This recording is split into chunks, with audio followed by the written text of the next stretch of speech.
Good morning, Cyber UK. I'm so delighted to be able to introduce our next two guests in conversation. Anne Keast-Butler, the Director of GCHQ, and General Sir Rob Magowan, Commander of the UK's Cyber and Specialist Ops Command.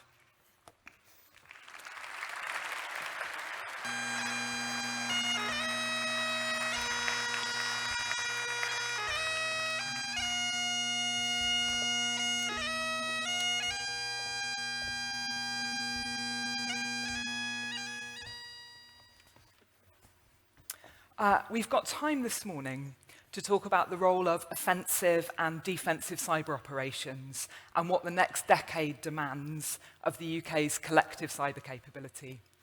We've already heard from Richard that the tech pace is accelerating and the geopolitical landscape is volatile.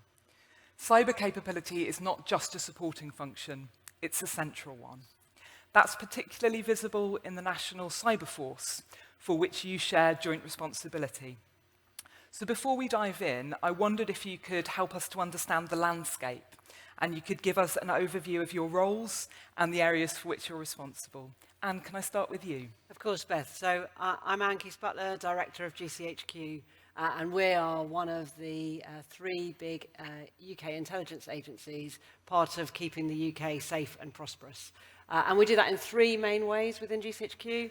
The first, which is probably the one most familiar to this audience, is that we're the home of the National Cyber Security Centre and make sure that we are playing our full part in making sure the UK is one of the safest places to live and work online.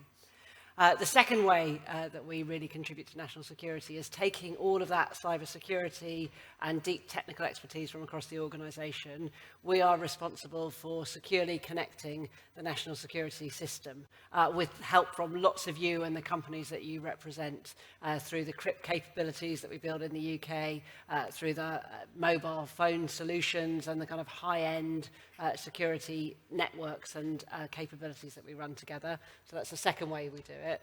And the third, which I think is the area that Rob and I will focus on in the conversation today, is through the intelligence and effects that we can have to inform and support the government's direction, again, keeping the UK safe and secure. So that's GCHQ, and really pleased to be here today with Rob. So over to you, Rob. Thanks, Beth. Thanks, Anne. And just to follow up on what Anne has said, I would go back maybe 3 or 4 years when I was the Deputy Commander of what was then called UK Strategic Command, now called Cyber and Specialist Operations Command. And with General Patrick Sanders, the Commander at the time, and we tried to bring in, I think successfully, this idea of multi-domain integration.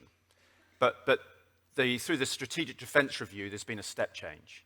And that step change is the recognition that we need lead command authorities across defence to deliver those integrated capabilities which are so important across the battle space.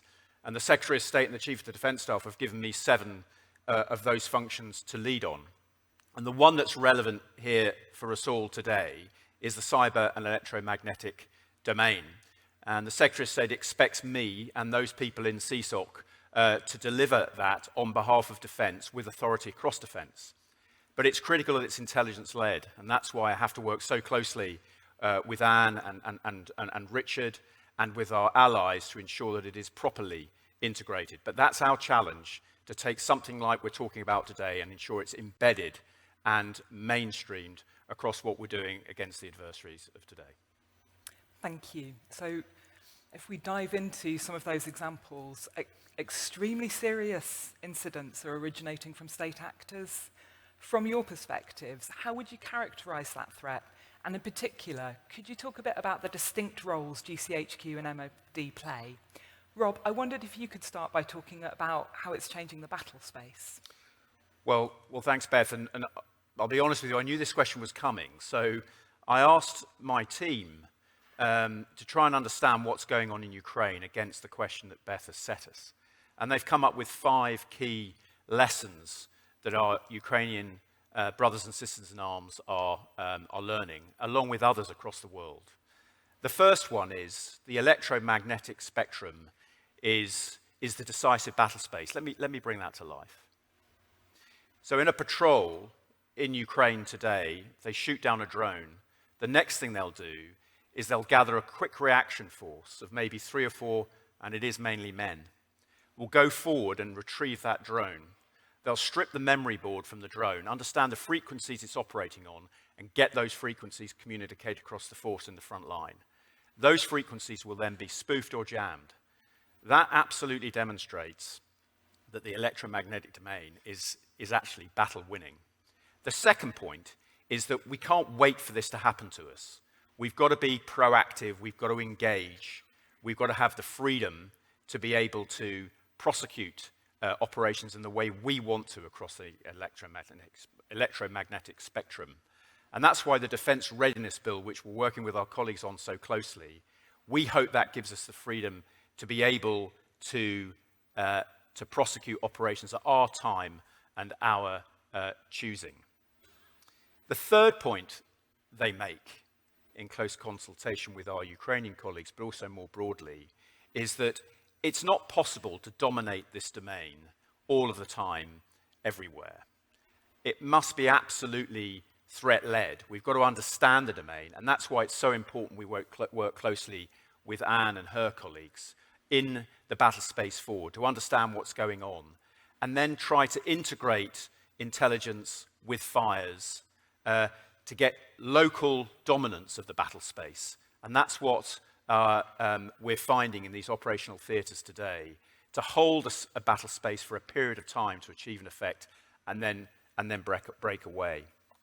The fourth of the five, and it's hackneyed, but it's so important, is that data is the vital ground. So that piece of terrain, that hill, is no longer the vital ground. But understanding the data, protecting the data, giving access to the people who need it, that data, and making it a national endeavour in its protection, and I'm sure Richard spoke about that, is critical. And the more sovereign we can make our data, the more that we're able to share with fewer restrictions with our allies. But the key point here is there are no more Luddites in the battle space. We need to understand the bloodstream of the battle space, which is data. And the fifth, and directly to Beth's question, is about the threat. And we cannot do it on our own. And that's why Anne and I are sitting on the stage this morning, engaging with you, because the threat just doesn't come down my channel. We know it's national. We know it's international. We know it's against industry. We know it's into the supply chains. So understanding that threat and acting in a coherent way together is the only way we can confront it and defeat it. And I just build on that. I mean, we have a really long history of partnership. GCHQ's origins come from conflict and working really closely to support soldiers and airmen and sailors in the field.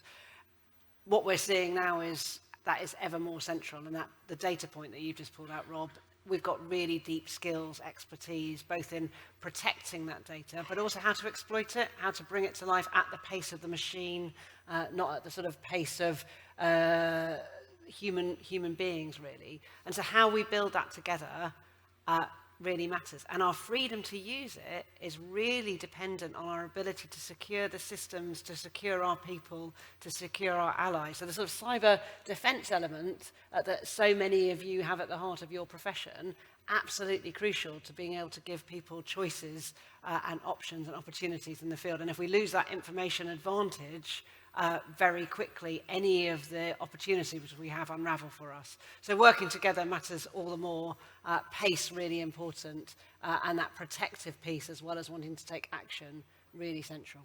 Thank you, and really vivid examples as well. So we hear this phrase, the grey zone, used in relation to global threats. How does the UK use cyber activity to shape the environment, counter those threats, and defend national interests without escalating to open conflict? And can I start with you? Yeah, I mean, Richard talked a little bit about this in his speech, didn't he? He described, using Blaze's words from December, the fact that we are in that space between peace and war, and that cyber operations are absolutely crucial to our defence. And that is the overall approach the UK takes. It's a whole of system approach. I mean, you've touched on this already, Rob.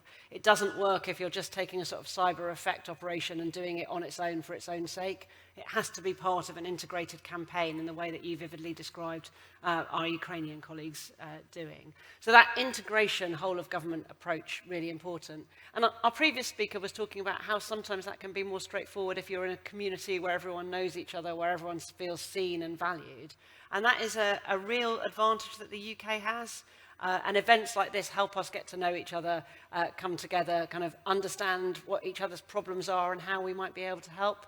And our system is small enough to be able to do that well. And that is a competitive advantage that we can bring against some of our adversaries, and we can bring to our allies as well.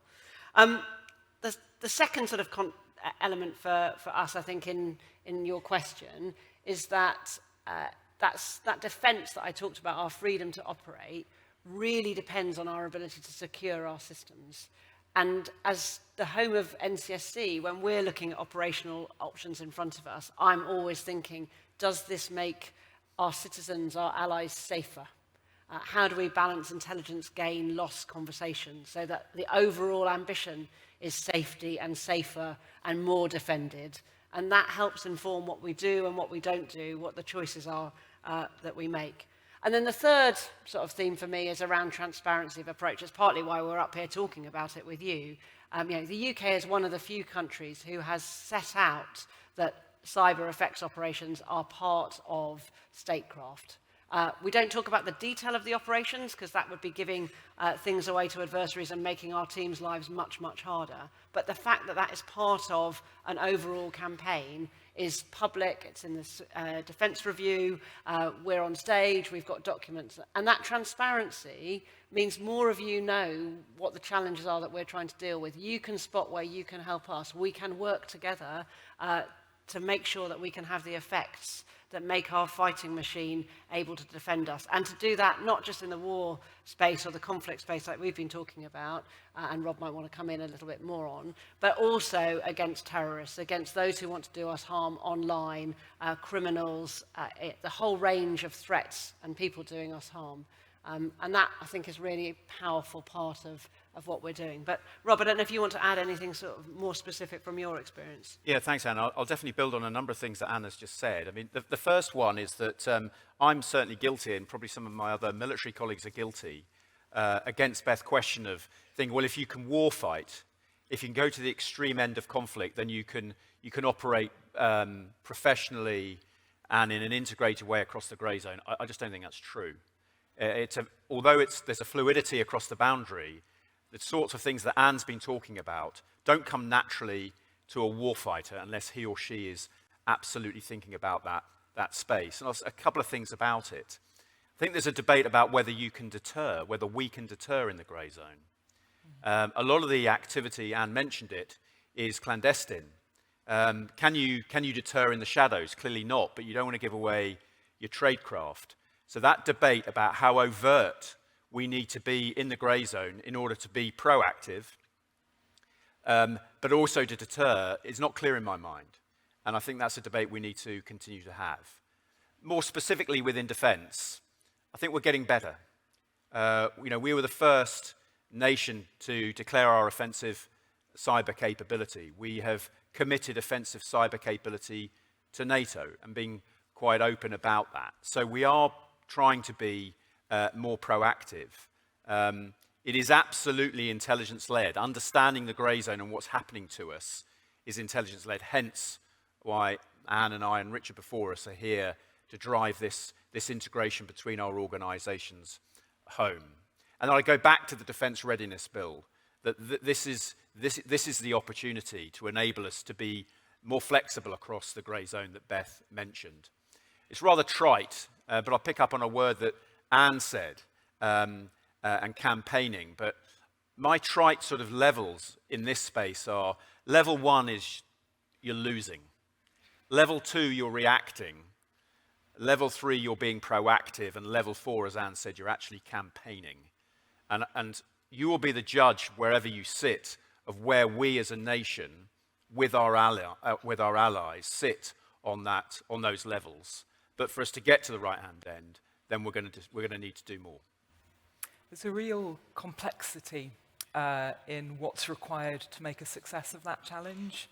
And kind of staying with that theme of crossing boundaries and different partnerships, both of you have emphasised tech advantage increasingly sits outside of government. I wondered if you could reflect on why those partnerships with industry, academia and allies are now so critical to national security and defence, and if you can share any examples of where you've seen that done really well, Rob. Well, thanks, Beth, and I'll draw on a little bit of my experience in my previous job, where I was the head of military capability in UK Ministry of Defence, and worked very closely with our Defence Secretary on the Strategic Defence Review, but particularly working closely with industry. So maybe if I say a few things generically in my experience with working with industry through the SDR, and then maybe some specifics with regard to what we're talking about this morning. So the 4 general points I would make is we talk about one team with industry, but what actually does that mean? What are we practically going to do that's different? The first one, and I'm sure Anne will have a view on this, is intelligence sharing. I'll come back to intelligence sharing to us from industry, but from us to them, that if I'm reading classified intelligence about a technical capability our adversary might have, then why is an industry partner who's on contract not reading the same intelligence, provided they've got the clearances? And us within UK Defence and UK Defence Intelligence, which is part of Cyber and Special Operations Command, are really making steps with our primary intelligence collectors, if you will, particularly Anne's organisation, but others, to see if we can move to that space. The second is physical proximity. We'll probably talk later about the speed of change in the battle space or in life. And I'm seeing increasingly military planners, operational planners, capability programmers working literally next door to each other in a classified space. That is the way it's got to be. Otherwise, we simply won't be fast enough when things change on a day-to-day basis, which is what we're seeing. The third area is on behaviours, and I put this to industry. And I think the digital targeting web, something that we're developing to bring all of this together, to bring that integration together of fires and intelligence and effect together, developing this digital targeting web. And the commercial model that we've presented for the digital targeting web is about a range of problem statements. And what we're asking industry to do is to pick and choose. So not to have internecine warfare over every single possible capability you might be able to bring into the battle space. And why do I say that? Sort of horses for courses, because it generates SME growth, which we need in this country, technical growth, and it speeds things up, that not every single thing is a competition. And we're finding through the digital targeting web a range of questions, and industry partners can pick and choose. And finally on this, demand and supply. We within UK Defence need to get much clearer at really defining the requirement. So many times industry say to us, just tell us what you need, you're not being clear, and then we'll present you a range of options. Don't get into our space. We do this for a living. You just tell us what you need against a performance cost time envelope, and we'll provide you options. And then I said I'd come back to it's a two-way street. And a good example of us working very closely with industry in this particular case is in our Global Operations Security Coordination Centre, or GOSC, in Corsham in England, where we're working very closely with our suppliers, and they're providing us with information and intelligence. These hyperscalers, these big technological and IT companies, they are aware of the battle space across the domains as much as we are, and sharing that information and intelligence is absolutely critical. But they're also a target as well, and that really concerns us, particularly their supply chains, and working closely with each other to understand where those supply chain vulnerabilities are in the cyber and electromagnetic domain space is absolutely critical. And then finally, a couple of things on more broadly to answer Beth's question beyond industry. I've just come back from Samlesbury, visiting a number of colleagues from our academic institutions there, from the Lancashire Council, where through our Lancashire Cyber Partnership, we're working closely with academia, working closely with local industry to reinforce upon them that we're going to commit in this particular case with regard to offensive cyber capability into that part of the world alongside Anne and her authorities in that space. And then finally, as I mentioned at the very beginning, we can't do this on our own. We can't do this on our own as a nation. Working closely with our Five Eyes partners, clearly within NATO, is critical. And increasingly, you won't be surprised for me to hear, working very closely with our European partners. And we're working closely already with France in a potential coalition of the willing operation if we commit to that in Ukraine. Thanks. I'm going to pick on a couple of threads that Rob's laid down there. And to best sort of question of where have I seen this work really well, I see it work really well in the cyber defense industry and arrangements and partnering. And I hope some of you kind of reflect on that. I know not many of you put your hand up when Richard said who was here 10 years ago, or in Liverpool 10 years ago rather than here. But as somebody who was part of the GCHQ leadership team then, where things like I-100 and actually this event were very, very sort of nascent. No one knew where it would get to. And coming here 10 years on, where I see how that innovation is just driven through shared understanding of the problem set, through human relationships where people know who to pick up the phone when they've got a bright idea, and also on the intelligence sharing. I mean, the way that net flow data, information that you see in any role that you have in a cyber defense space is shared with us to help inform trends, particular incidents, threat advice out there, and the way we co-create information advisories and make sure that information is out there for you to do your job well. I mean, that is just a really powerful example of where this works well. So I'm not sure we'll have the sort of Cyber UK offensive operations effect version of this. We want to be part of this as part of an integrated system. But there is so much learning in this room that I think we want to get after together. The other thing that I think is really important to that partnering is the sort of framework around which we operate. And I will bring that back to sort of the transparency point I made at the beginning of the last kind of question. If we are open and clear about the approach we are taking, if not the specific operational detail, if we have that set out clearly in law and in the right policies and in the right process, that means when we want to partner with you, or you want to partner with us, or we want to partner internationally, everyone knows what the kind of rules are. And they can look against them, against their own operating model or the decisions that they have or the rules in their country. And they can feel confident and clear that we are working together for the same values with the same legal framework, and that everyone is doing things openly, properly, and sort of within the law and as citizens would expect. And I think that is a real powerful advantage for us. We need, as the security minister said, to do it at the pace of the machine, not at the pace of bureaucracy. And I think that is a challenge for all of us, and how we use AI and other tools to accelerate some of that is going to be really, really critical. And that means we need a strong partnership with policymakers, with lawmakers, but that also needs to be informed by what you need. And one of the things I often hear from industry partners is the international framework is too complicated. What I can do in the EU, do in the States, do with you is too different.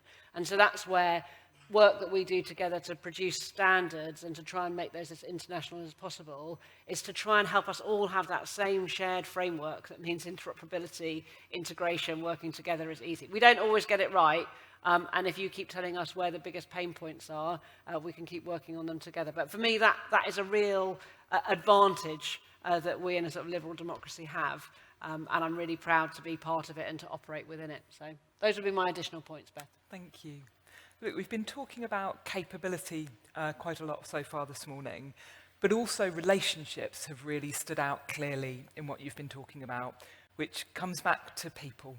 And people are absolutely critical for defence and for national security. Could you share a little bit about how you're building the talent pipeline? So where are we getting them from? How are we recruiting them, retaining them, and making sure that you've got the teams that you need? Rob? Well, thanks, Beth. Maybe another very short story. I went to Southampton University about 725 years ago, and you won't be surprised to hear, I was in the Officer Training Corps. And I had a little bit of time before I started this. I started this job back in the beginning of March, and I had some time. So I invited myself back to Southampton University Officer Training Corps a couple of months ago. And I managed to have the opportunity to talk to a lot of people there, but particularly the officer cadets, many of whom are technically minded because of both Southampton, but also the tertiary institutions in that part of Hampshire and Dorset. Anyway, I took the opportunity, obviously, to talk about heroics in Iraq and Afghanistan, because I guess that's my background because of my age, as I'm sure it is the case with many people in this room. And I was delighted that at the end of my little speech, to impress them all these officer cadets were literally lined up ready to talk to me. And I'd been introduced as the next commander of Cyber and Specialist Operations Command, and the commanding officer had said a couple of things about what that was about. Well, I managed to speak to these officer cadets in turn. They were very disciplined in the way they were lined up. None of them wanted to talk about Helmand or the Taliban or Iraq. They wanted to talk about how can I join defense, probably as a reservist, because I want to be flexible, and I want to do data, cyber intelligence, technical stuff. I'm doing an engineering degree. I'm really excited about this. I want to help my nation. I want to be technically challenged, and I want to be part of the machine. How can I join? And I struggle a little bit, actually, with answering those questions. I've got a better idea now than I'm in the job. But I would say out there is a market of people who really want to be part of this journey that we're talking about at this conference over these days. And of course, we are getting on with it. We're working very closely with DCIT. We're working very closely with the Department of Education in terms of those cyber-first careers. I've talked about the outreach that Anne and I do into the Lancashire partnership. We've also created within defence something called UCM, Unified Career Management. You can now join the armed forces directly into the cyber force. You go and do your initial training with the Army, the Navy, and the Air Force, and then you start your career very quickly after that in the Defence Cyber Academy down in Shrivenham in Wiltshire. And then through this unified career management, for the first time, if you're a specialist in this environment, then your career managed by the organisation which I'm privileged to lead. That is a step change. Throughout my career, I've been managed by the Navy and others by their own services. So we're taking this really seriously. And finally, I'd say this is a real opportunity for us within defence. And Anne will wish to say what it means for her organisation. But I'm very conscious that sometimes the sorts of people that we recruit, we're all quite like-minded. And you know what? I've got examples in my career when we've been all wrong. All of us in the room, it's proven that we've been wrong. Bringing a broad range of people with these sorts of skills from all sorts of backgrounds gives us an opportunity to make sure there's at least somebody in the room that can say, I really don't agree with you. And that's an advantage for us. And I mean, that mix of minds is just so critical for all of us. And you'll see it in your own companies, industries, way of wherever you work, that the bringing diversity of thought, diversity of experience into a room, into any meeting, into any design, into any capability design, into any conversation, it might be trickier to manage as the chair, but you get to a much better answer. And I think we've touched a little bit on the scale of the threat. Richard covered it. Security Minister touched on it too, that sort of geopolitical situation we're in. Those challenges are so significant, and the pace at which technology is driving change against that really complex geopolitical background mean that that mix of minds is ever more critical for us. So, you know, everything that Rob is doing, we are proud to be part of.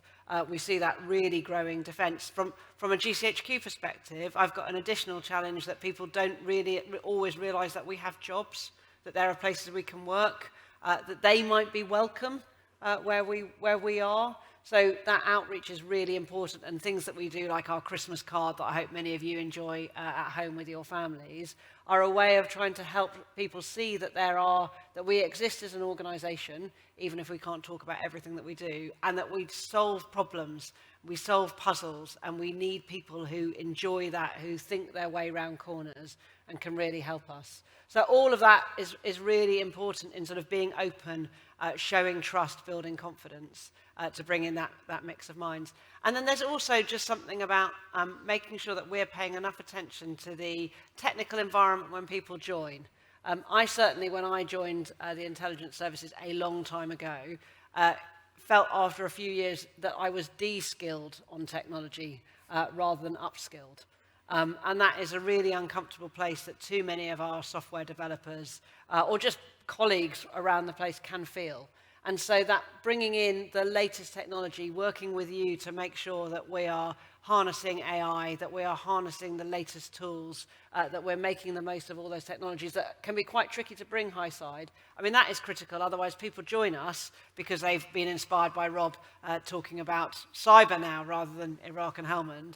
But then they don't want to stay because the environment isn't great. And so I'm really proud about the way that we are improving the working environment so that people want to stay. The purposes that we're here for, the mission that they join, is a really powerful incentive. But as an employer, I have to make sure that being at work is also a good experience too. And just to build very quickly on what Anne was saying, the sorts of people that Anne needs, that we need too in defence. And when I talk to people, they want to work in GCHQ, they want to work in the military, they want to work in the civil service within defence, they want to work in industry, they want to work across the security architecture. Well, let's let them do that. And we call it zigzag careers. We're not there yet, but we're getting better. Let's get the terms and conditions of service and the legislation in place that people, our young people, but also older people, can move across the defence and security environment in disciplines that are represented in this room and online, because that's the nature of the future. It's not what Magowan joined the Royal Marines all those years ago and was determined to have a career in the Royal Marines. There are people like that, thank goodness, but there are many people who want much greater flexibility. One of the great things of the sort of zigzag approach that Rob talked about is it allows us to really be properly national. I mean, isn't it great to be in Scotland? To be talking to a community in Scotland as part of keeping our nation safe and making sure that those jobs are available to all. And what we're doing together in Lancashire allows for meaningful careers for people who've born and brought up and want to stay close to home there. In the past, people who joined GCHQ might have felt they had to come and work in a round building in Cheltenham. That doesn't get me the best talent from across the nation. It gets lots of fantastic talent, but not the full range. So having zigzag careers opens up different opportunities for everybody. And that is really important to us too. Thank you. Not that I'm clock watching, but I noted that one of the questions that we spent that time on was the one about people, and that was fantastic to hear. We've got time for a final question, which appropriately enough is about pace. So a recurring theme in the run-up to Cyber UK with a lot of conversations we've had, and you heard Richard commenting on this as well, is how critical pace is. AI is only going to accelerate that further. Do you have any reflections on what that means for us? Anne? So I have three sort of big reflections, Beth. The first is the one that everyone, any CEO, anyone in charge of anything, most of you will have this sort of view that we need to accelerate the wheel of innovation and make sure it reaches further. And so that, can we go further, faster now, please? It's essential that most people hear from their boss. Like, that is reflection one, and it really matters now. Reflection two is that no one can do this alone. And so how we partner, and we spent a little bit of time on that, really matters. How we help each other go faster rather than slow each other down, because the sort of the grit in doing stuff together is hard. So how do we get faster together? How do we reach the best innovation wherever it is, in whoever's brain, whatever they are, and bring that into our world? That is thing two. And then thing three is, however fast you go, however much you innovate, you are completely undermined if you haven't got your foundations in place. So in parallel with wanting to accelerate that innovation and learning, I really want to urgently get action taken on making sure that sort of cyber foundations are in place in our critical national infrastructure, in our supply chains, for individual citizens, across academia, wherever you are. That matters now more than ever before, because without it, you're never going to be able to out-innovate our way through the future. Those would be my three themes. But Rob. Well, they say you should speak in threes, as Anne just did, so I'll try and do the same. To respond to Beth and build on what Anne has just said. So the first thing I would say is you go to war with what you've got. And I'm sure that's the experience of many people in this room who've experienced that. And there's no point crying over what happened before it's what you've got on the day. But that leads to the second point, which is that you adapt what you've got. There are many a story that we can tell today how our brothers and sisters of arms, particularly in Ukraine but elsewhere, have adapted to the environment. But the key point here, and where there still needs to be a change in approach and a change in attitude within UK defence, in my view, is that we remain, in terms of that adaptation, platform-centric. Well, we've just been talking about the importance, the bloodstream of the battle space is data. We've got to become data-centric, and those industry partners in the room and online can help us change that mindset to think about data centricity rather than platform centricity, because you can't change an aircraft carrier overnight, but you can change the software. And so that's the mindset change that we're going to have to incorporate, because we don't live in the information age. We live in the exponential age. Now, you could probably argue in 1916 it seemed pretty damn fast then. It's all relative. But all I know is the battle space, or we know the battle space is changing daily, and therefore being data-centric with what you've got is so important. And the third point I would make is we live in tough times. We know that. We read it in the news all the time from a national perspective. And we can't expect everything. But we need to work out, and the expression I use, we need to be fitted for, not with. So what can we do pre-war? If we are pre-war, what can we do to shape the space that we are collectively in, to at least when we get to day one of real war, and some would argue that we're already there in certain areas, then at least we can bolt things on because we've already prepared. So what are those things that we can do now to at least we've got a racing start to adapt from when that point is? And I think as a community here, we need to work together to identify what are those things that we can do to get ourselves as ready as possible without buying up the kitchen sink, which is unrealistic. And I was just going to say thank you. I know Richard said it in his speech, but all of that is something for all of us here. So thank you for taking the time to come to Glasgow. Thank you for being here, and thank you for being part of that solution and that future. Thank you. It is the beginning of Cyber UK, but it is the end of this panel. So Anne, Rob, thank you so much for your time, for travelling here, and for the insights you shared with us. Thanks, Beth. Thank you.